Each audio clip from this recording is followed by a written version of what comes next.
Շնորհակալություն, որ համաձայնեցիք այս զրույցին։ Նախնական զրույցում ասացիք, որ դատական գործընթացների մեջ եք։ Հիմա պետք է խնդրեմ, որ ներկայանաք եւ մի փոքր մանրամասն ներկայացնեք, ինչ պրոցեսներ են, համեցեք։ Շնորհակալություն, բարև ձեզ։ Ես Մարիաննա Սահակյանն եմ։ Այսօր նախ ցանկանում եմ ամփոփ ներկայացնել իմ ու Աղավնի Հովսեփյանի փոխհարաբերությունները։ Այն անձի, ումից սկսվեց այս ամեն ինչը, ամեն ինչ սկսվեց բնակարանի առու վաճառքից։ Ուրեմն Աղավնի Հովսեփյանը իմ բնակարան էր եկել 2019 թվականի փետրվար ամսին, բնակարանից գնորդ, գործակալ տնօրենի միջոցով, միջնորդով։ Մի քանի անգամ այցելություններից հետո ինքը ցանկացավ բնակարանը գնել։ Ես նրան պատմեցի, որ բնակարանը մորս էր պատկանում, որ բնակարանը այն փուլում է գտնվում, ինչ որ աճուրդ է, գրավի փոխառության պայմանագրով գրավադրվել էր անհատ անձի մոտ, որ աճուրդով ինչ որ անցնում է մեկ այլ անձի։ Այդ սեփականատեր պետքա դառնա ուրիշը, որ տունը վաճառի, բայց քանի որ այդ մարդիկ չէին ցանկանում խառնվել իմ առու վաճառքի գործընթացներին, իրենք ինձ թույլ տվեցին, որպեսզի ես վաճառեմ բնակարանը, չխառնվեցին իմ առու վաճառքի գործընթացներին։ Գնացինք նոտար, նոտարում կնքեցինք առու վաճառքի պայմանագիր, փոխադարձ համաձայնությամբ վաճառվեց բնակարանը։ Ես իմ պարտքը նոտարում Աղավնի Հովսեփյանը այդ պարտքը վճարեց, ով որ սեփականատերն էր տիկին Մարգարիտայի դստերը, լիազորություն էր տվենք իր դստերը, որ վաճառել։ Մնացած գումարը ինձ ու տեղեկանալով ամեն ինչից, օգտվելով իմ խոցելի վիճակից, ինքը նոտարում ինձ ասեց, որ 1 միլիոն պակաս գումար է բերել նախատեսվածից, որ կդառնա բնակարանի սեփականատեր, նոր կվճարի այդ 1 միլիոն գումարը։ Դրանից առաջ մենք պայմանավորվել էինք, որ $2000 գումար ինքը պետքա տար, երբ որ բնակարանը գներ եւ քաղաքապետարանից ստանար թույլտվություն։ Այսինքն ինքը բնակարանը բնակելիից պետքա վերածեր հասարակականին, որպեսզի տար այդ $2000, մոտ 1 միլիոն էլ այնտեղ ինձ ոնց որ անակնկալ մատուցեց նոտարում, օգտվելով իմ վիճակից, որ ես էլ համաձայնեցի, նոտարից հետո դուրս եկանք, մեր միջև կնքվեց պարտավորագիր, որ Աղավնի Հովսեփյանը պարտավորվում է 1 միլիոն դրամը վճարել բնակարանի սեփականության իրավունք ձեռք բերելուց հետո, իսկ $2000-ը երբ քաղաքապետարանից կստանա թույլտվություն։ Այդ ընթացքում ես բնակարանի սեփականատեր դառնալուց հետո, 3-4 օր հետո դառնալուց հետո, ես հասկացա, որ ինքը այդ 1 միլիոնը չի վճարում։ Մի քանի անգամ զանգահարելուց հետո ես նրան ասացի, որ 1 միլիոնը չես վճարում, ես այդ 1 միլիոնը հակառակ դեպքում գնալու ենք նոտար, առու վաճառքը, գործարքը անվավեր համարենք։ Ինքը երևի թե դրանից վախենալով բերեց ինձ 700,000 դրամ, 300-ը մնաց պարտք, ասաց չունեմ, որ տամ։ Իսկ $2000-ը ես եմ անձամբ իմ հարևաններից ստորագրություն վերցրել, որպեսզի դիմեմ քաղաքապետարան, ներկայացնեմ քաղաքապետարան, որպեսզի հարևանների թույլտվությունն էլ լինի, որ քաղաքապետարանը թույլտվություն տա, ինչ որ դուռ էր բացելու, դուռ բացելու համար։ Եկավ իմ տուն, չվճարած այդ 300,000-ը, ինքը ասաց, որ ինչ որ քաղաքապետարան դիմել է, մերժվել է, ես էլ ասացի փաստաթղթեր անհրաժեշտ ներկայացրու, որ քաղաքապետարանը քեզ մերժել է։ Ինքը ասաց փաստաթղթեր են պակաս, ասացի պակաս թե մերժել է, որովհետև այդ ընթացքում մենք քաղաքապետարանից հարցում արեցինք, որ ինքը չի դիմել առհասարակ քաղաքապետարան, այդտեղ էլ է ինձ խաբել։ Մի խոսքով չտվեց, ոչ դիմեց քաղաքապետարան այդ պահին, պատճառաբանեց, թե ես պարտք ունեմ, ես համատիրության պարտք ունեի 90,000 ընդամենը, Պատճառաբանս թե ես համատիրությանը պարտք ունեմ, այնինչ ինքը կարար վճարեր ու պարտքից դուրս գար, դա պատճառաբանելու բան չէր։ Մի խոսքով ինքը եւ գործակալ տնօրենին օգտվեց առիթից գործարքը կայացավ այն ժամանակ, երբ որ այդ գործակալ տնօրենը գտնվում էր հանրապետությունից դուրս, բուժման նպատակով էր գնացել այնտեղ, իրա 2% միջնորդավճարն էլ չվճարեց, իմ գումարներն էլ ասեց նոտարով գրվել է, որ պարտք ու պահանջ չկա, գնացեք որտեղ ուզում եք, դիմեք, ինձ ոչ մեկ ոչինչ բան չի կարանի։ Ես կամայականորեն շարունակվեցի բնակվել իմ բնակարանում, ասեցի մինչև իմ գումարները դու չտաս, ես դուրս չեմ գա։ Ինքը օգտվեց նրանից, որ ես նախկինում չեմ եղել տան սեփականատեր, մայրս է եղել, ես ուղղակի հաշվառված եմ եղել Արծրունի 90 շենք բնակարան 1 հասցեում։ Դրանից առիթից օգտվելով ինքը պարտավորվեց մինչև հուլիսի վերջ, ասեց ես կվճարեմ, որ զգաց, որ ես ապրելու եմ այդ տանը դուրս չեմ գալու, ինքը ասեց կվճարեմ։ 2 օր հետո զանգահարեցին նրան 1.300.000 դրամ պարտք էր մնացել, որպեսզի 300.000 դրամս հետ ուզեմ, հետո այնուհետև 1 միլիոնը, նա ինձ ասաց, որ առհասարակ գումար չունի ինձ տալու։ 3 օր հետո իմանում եմ, ինքը առու վաճառքի պայմանագրով դիմում է Արաբկիրի ոստիկանական բաժանմունք, ներկայանում է որպես տան սեփականատեր, որպեսզի ինձ ոստիկանությունով վտարի։ Ոստիկանական գործողությունները ես կասեցնելու համար դիմում եմ վարչական դատարան, վարչական դատարանով կասեցնում եմ ոստիկանական գործողությունները նշված հասցե, այնուհետև նա դիմում է ընդհանուր իրավասության դատարան վտարման պահանջով։ Վտարման պահանջով թիվ դեռ այդ ժամանակ նախնական փուլում թիվ ԵԴ 27535 կոտորակ 02 կոտորակ 19 գործը դատավոր Կարինե Պետրոսյան։ Այդ օրվա դրությամբ ու առ այսօր նախնական քննության փուլում է գտնվում նաև Աղավնի Հովսեփյանի հետ կնքված առու վաճառքի գործարքը վիճարկելու վերաբերյալ իմ հայցը։ Թիվ ԵԴ կոտորակ 26044 կոտորակ 02 կոտորակ 19 գործը դատավոր Արշակ Պետրոսյանի մոտ։ Այսինքն մեր հարաբերությունները այդ ժամանակ քաղաքացիական հարաբերություն էին։ Ինքն է դիմել դատարան, դիմել է ոստիկանություն, ես դիմել եմ առու վաճառքի պայմանագիրն անվավեր ճանաչելու հայցով դատարան, դրանից հետո ինքը դիմեց Գազպրոմ Արմենիա եւ Հայաստանի էլեկտրական ցանցեր փակ բաժնետիրական ընկերություններ, մատակարար ընկերություններին խնդրելով դադարեցրեց էլեկտրամատակարարումն ու գազամատակարարումը։ Դրանից հետո ես դիմեցի հանրային ծառայությունները կարգավորող հանձնաժողով ոչ իրավաչափ գործողություններ կատարելու համար,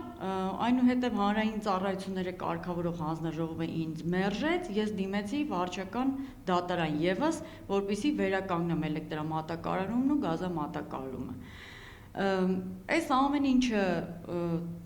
տեսնելով Աղավնի Հովսեփյանը, որ ես չեմ ընկճվում, նա ինձ զանգահարեց, ասաց ես հավես չունեմ դատական process-ի մեջ շարունակելու այլևս, արի ինչ որ բան անենք, ես նրան խնդրեցի, որպեսզի մենք մեր ներկայացուցիչների ներկայությամբ հանդիպենք եւ խոսենք, այսինքն ինքն էլ ուներ փաստաբան, ես ասացի քո հետ առանձին չեմ հանդիպի, արի ներկայացուցիչների ներկայությամբ հանդիպենք, խոսենք, ես արել եմ այլ դատական ծախսեր, քանի որ դու գնացել ես ոստիկանություն, այլ տեղեր, ես դրա համար արել եմ այլ ծախսեր, որպեսզի պաշտպանեմ ինձ, դրա համար գումարդ այսքան է դառել, այսքանից։ Այսօր իր բացատրություններում Աղավնի Հովսեփյանը ասում է, որ իր փեսային ասել է, որ իբրև փեսային ես ասել եմ, թե ես $10,000 եմ նրանից պահանջել, այդ ապացույցը չկա, ես նրանից երբեք չեմ պահանջել $10,000։ Մի խոսքով ամեն ինչ արեց իր հանցավոր մտադրություններով, որ ինքը այդ գումարը գցի չտա։ Դրանից հետո Աղավնի Հովսեփյանը կատարել է սուտ մատնություն։ Հիմա քիչ հետո կանդրադառնամ սուտ մատնությանը, այնուհետև կատարել է ինքնիրավչություն։ Այսինքն այսօր առանց դատական ակտի ոստիկանական գործողությունները կասեցված են նշված հասցե, առանց որևիցե ինչ-որ օրինական ձևով ապօրինի ինքը եկել 2020 թվականի սեպտեմբերի 3-ին էլեկտրական սղոցի գործադրմամբ կտրել եւ մտել է բնակարան։ Հիմա այս ապօրինությունների հետ կապված Արաբկիր վարչական շրջանում, քննչական կոմիտեում սուտ մատնությունով հարուցվել է քրեական գործ, այնուհետև իմ իրավունքների պաշտպանության, նախ ասեմ, որ ոչ պատշաճ քննության արդյունքում վարույթն իրականացնող մարմինը կարճել է գործը, այնուհետև ես դիմել եմ Արաբկիրի դատախազություն, ինչպես ընթացակարգն է, այն ժամանակ արտակարգ դրության պայմաններում էր, ժամկետի հետ կապված խնդիր կար, ես դիմել եմ միջնորդությունով, իհարկե դատախազությունը ոչ իմ միջնորդությունը բավարարել է, ոչ էլ մերժել է, բողոքիս ըստ էության քննություն է կատարել, բողոքս քննության է առել եւ եկել այն եզրակացության, որ դա սուտ մատնություն չի։ Աղավնի Հովսեփյանը ինձ վիրավորել է իմ արժանապատվությունը, նույնա բովանդակ դիմումներ է հասցեագրել հանրապետության, հիմա ասեմ, նույնա բովանդակ դիմումներով հասցեագրել է վարչապետին հանրապետության, նախագահին, ազգային ժողովի պատգամավորներին, ոստիկանության պետին, հանրապետության գլխավոր դատախազին, նրա տեղակալներին, այլ պաշտոնատար անձանց ու մարմիններին, ինչպես նաև մոլորակի առաջադեմ մարդկությանը, որ կասեմ հետևյալը,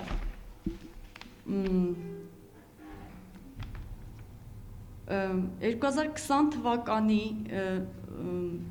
ուրեմն 2019 թվականի դեկտեմբերի 18-ին հարուցվել է քրեական գործ Արաբկիրի քննչական կոմիտեում, այնուհետև այդ գործը կարճվել է, ես դիմել եմ դատախազին, դատախազը բողոքս մերժել է հանցակազմի բացակայության հիմքով, քննության է առել եւ դիմել եմ պաշտպանության Երևան քաղաքի ընդհանուր իրավասության դատարան, այնտեղ դատանում մուտք է եղել նույն օրը, բողոքին շնորհվել է ԵԴ կոտորակ 0597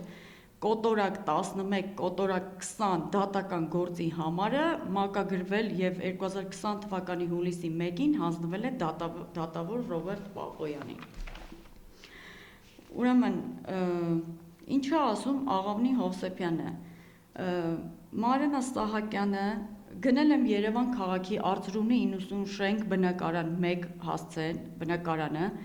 սակայն վաճառողի մերձավոր Մարենա Սահակյանը սեփականության իրավունքով ինձ պատկանող նշված բնակարանն ազատելու փոխարեն ականհայտ, անօրինական կարգով, կամայականորեն,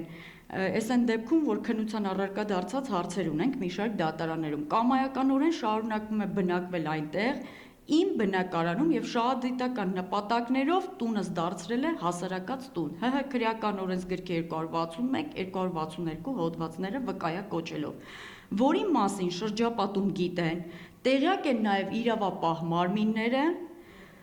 բայց չեն կանխում նշված հանցավոր իրավախախտումը, ավելին ասեմ, խրախուսում են։ Այդ մասին իմացել եմ բնակարանը գնելուց հետո։ Դիմելով խնդրում եմ օգնեք բացահայտել հանցավոր իրավախախտումը, ապօրինի բնակվող Մարենա Սահակյանին իմ բնակարանից վտարել, բոլոր մեղավորներին ենթարկել քրեական պատասխանատվության։ Նաև նշում է, որ այդ առումով ինքը իր ծանոթների միջոցով եղել է իմ տունն ազատելու կապակցությամբ Աղավնի Հովսեփյանն է նշում, ես ծանոթներիս միջոցով եղել եմ ոստիկանության 7-րդ վարչությունում եւ նրանցից իմացել եմ, որ Մարենա Սահակյանի հիմնարկությունը ոչ թե հասարակած տուն է, այլ հարեմ։ Ես եղել եմ իմ տանը մի քանի անգամ, ինքն է ասում, Աղավնի Հովսեփյանը, այնտեղ ես նկատել եմ, որ Մարենա Սահակյանը պայմանավորվածություն է ձեռք բերում տղամարդկանց կանանց տեսակցելու, այսինքն ես կավատ եմ, կավատություն եմ անում, այս ոչ այլ ինչա քան սուտ մատնություն, այսօր քննչականը վարույթն իրականացնող մարմինը դատախազությունը բողոքս մերժել են, Իդեմս առաջին ընդհանուր իրավասության դատարանի դատավոր Ռոբերտ Պապոյանի որոշումը բավարարվել է, որի համար շնորհակալություն եմ հայտնում նրան, իրոք արդարացի անաչառ քննություն կատարելու համար։ Ինքը տևական ժամանակ քննություն էր կատարում, ամեն ինչ մանրամասն քննությունը կատարել է դատավոր Ռոբերտ Պապոյանը։ Դրա համար ես դիմել եմ այնուհետև դիմեցի վերաքննիչ քրեական դատարան։ Վերաքննիչ քրեական դատարանում մակագրվել է դատավոր Մնացական Հարությունյանին, Մնացական Հարությունյանի մոտ, այսինքն այսօր Մնացական Հարությունյանի մոտ դատախազն է բողոքարկել դիմել, ժամկետնանց բողոք է դատախազը ներկայացրել վերաքննիչ քրեական դատարան, քանի որ դատախազը հրապարակման պահից 19.05.2021 թվականին հրապարակվել է ակտը դատական, բավարարված որոշումը, դատախազը ներկայացրել է մոտ 2 ամիս հետո ժամկետնանց բողոք, որովհետև այնտեղ մենք նյութերին ծանոթացել, նկարել ենք, դիմում ենք ներկայացրել, այսինքն ժամկետնանց դիմումով 2 ամիս հետո պետք է միջնորդություն ներկայացնել ընդհանուր իրավասության դատարան, որը չի ներկայացրել, դուրս է գալիս այսօր դատախազը շահագրգռված է այս ամեն ինչում, ես չեմ հասկանում ստեղ ինչ է կատարվում, այսինքն մեկին մեղադրում են հանցագործության մեջ, որը ես այդ հարցում չկամ, ես այսօր արդարություն եմ ակնկալում, արդարություն եմ պահանջում, որ բոլոր մեղավորները, նա էր հասնում նրան, որ բոլոր մեղավորները ենթարկվեն քրեական պատասխանատվության, այսօր դատավորը կայացնում է ապօրինի դատական ակտ, սկսենք նրանից, որ ինքը իրավունք չուներ ժամկետնանց գործը վարույթ ընդունելու, այդ իրավասությունը չուներ, բայց ինքը ընդունում է վարույթ, մեկ էլ որոշումը վերացնում է 2020 թվականի հոկտեմբերի 4-ին։ Այնուհետև հիմա իմ գործը գտնվում է Վճռաբեկ դատարանում, Վճռաբեկ դատարան եմ ես բողոքարկել վերաքննիչ քրեական դատարանի որոշումը, Վճռաբեկ դատարանի 01-12-2021 թվականի որոշմամբ բողոքի թերությունների մատնանշմամբ վերադարձվել է և սահմանվել է թերությունները վերացնելու համար ժամկետ։ Այս առումով հարկ եմ համարում նշել, որ ինձ համար անհասկանալի պատճառներով Վճռաբեկ դատարանն իր որոշման մեջ բողոքից բոլոր թերությունները չի մատնանշել, դրանով ինձ զրկելով որոշմամբ նշված 5-օրյա ժամկետում դրանք ևս վերացնելու հնարավորությունից, որպիսի հիմքով պատրաստվում եմ Վճռաբեկ դատարանի որոշմամբ իմ իրավունքների խախտումներ թույլ տված լինելու հիմքով դիմել Մարդու իրավունքների եվրոպական դատարան։ Այնտեղ էլ ես իհարկե խնդրում եմ Վճռաբեկ դատարանին, լուրջ դատարան համարելով, ես ներկայացրեցի դրանից առաջ կատարվածները, ես իրավաբանները թողես գնահատականները տան չխորանամ ես իրավաբանության մեջ, ով է շահագրգռված այս գործը կոծկելու, այս ամեն ինչը փակելու, իմ կարծիքով դատախազը, որովհետև երբ որ Աղավնի Հովսեփյանը մի քանի րոպե էլ ես ամփոփ ներկայացնեմ, երբ որ մտել է բնակարանի դուռը կտրել է, նախ ինձ մոտեցել են 2020 թվականի 29-ին սպառնալիքներով, ես անմիջապես զանգահարել եմ 102 հեռախոսահամարով, ինձ ասել են, որ դա վիճելի հասցեն է, ես այնտեղ ինքը մտել է տուն ամսի 3-ին 2020 թվականի, դրանից հետո իրանք եկել են դուռը կտրել են, դրանից հետո ես դիմել եմ քրեական գործ է հարուցվել, ես գլխավոր դատախազություն եմ դիմել, քրեական գործով գողությունով է գործը հարուցվել, հետո մասը առանձնացվել քրեական հետապնդում չիրականացնելու մասով այնտեղ էլ եմ դիմել առաջին Ատյանի դատարան, գործս մերժվեց, հիմա դիմել եմ վերաքննիչ քրեական դատարան, կրել եմ առանձնապես խոշոր չափերի վնաս բնակարանում ունեցել եմ 20,000 ԱՄՆ դոլար, որտեղ ես բարձրաձայնել եմ 102 զանգահարել եմ, բարձրաձայնել եմ այդ մասին մի քանի անգամ, եկել են Արաբկիրի ոստիկանության հերթապահ աշխատակիցները, այնտեղ ես իրենց զգուշացրել եմ այդ գումարի վերաբերյալ, ինձ ոչ մեկ ոնց որ բանատեղ չի դրել, ոստիկանությունը կարգը չի պահպանել, մի խոսքով ես այսօր տուժել եմ Աղավնի Հովսեփյանի, այսինքն ինքը իր հայտարարություններում նշում է, որ ինքը կառավարությունում ունի մարդիկ վարչապետի մոտ, ես այդ ժամանակ զանգել եմ կառավարության թեժգից 117 հեռախոսահամարով, թե ձեր անունից իրափեսան հրաչ է, որ Նիկոլի օգնականները իմ բարեկամներն են, մենք ինչ ուզենք կանենք, դատախազությունում մեզ կռիժ կանգնած մարդ կա, ինչ որ դատախազությունում չգիտեմ իրան ով է հովանավորում, այսինքն ինքը ստացվում անենց, որ ինքը կարա բալգարկայով դուր կտնի մտնի, ինչքան է սեփականատեր է, անօրինական է, ոչ իրավաչափ է իր գործողությունները, ես բոլոր հիմնավորումներն ու անհրաժեշտ իրավաբանությունը իմ ձեռքի տակ ունեմ, այսինքն ստացվում անենց, որ ես կավատ եմ, ինձ մեղադրումը հանցանքի մեջ, որ ինձ տնից հանի, իր նպատակը դա է, այսօր մի անձնավորություն ամբողջ իրավապահ համակարգը ձեռ առնում, բոլորին խառնել է իրար, իսկ այսօր դատախազի պարզվի, որ դատախազի շահագրգռվածությունն է, ով է հովանավորում Աղավնի Հովսեփյանին, այդ անձնավորության է, որ այսօր իրանք կառավարության անունից են խոսում, այսօր խոսում են դատախազության անունից, արդեն վերաքննիչ քրեական դատարանում սուտ մատնության առումով պարզ նկատվում է, որ վերաքննիչ քրեական դատարանի դատավոր Մնացական Հարությունյանը անգամ վարույթ ընդունելու իրավասություն չուներ, ժամկետն անց էր դատախազի բողոքը, ուր մնաց թե ինքը բեկան էր, այլ որոշումով էլի եմ ասում, չխորանամ իրավաբանության մեջ, այսօր ո՞րն է իրանց շահագրգռվածությունը, դատախազի ու դատավորների, բա արդարությունից են խոսում են երկրում անպատժելիության մթնոլորտ, չեմ հասկանում, որ այն ժամանակ սուտ մատնությունով գործը չկարճեին, այսօր ինքն իրավչություն չէր կատարի, չէր մտնի բնակարան, գումարս էլ չէր կորի ու ես սենց փաստի առաջ չէի կանգնի։ Շնորհակալություն, հուսով ենք Մենակ իր գործողություններից չի, որ ես տուժած եմ, ամեն դեպքում ձեզ եմ շնորհակալ։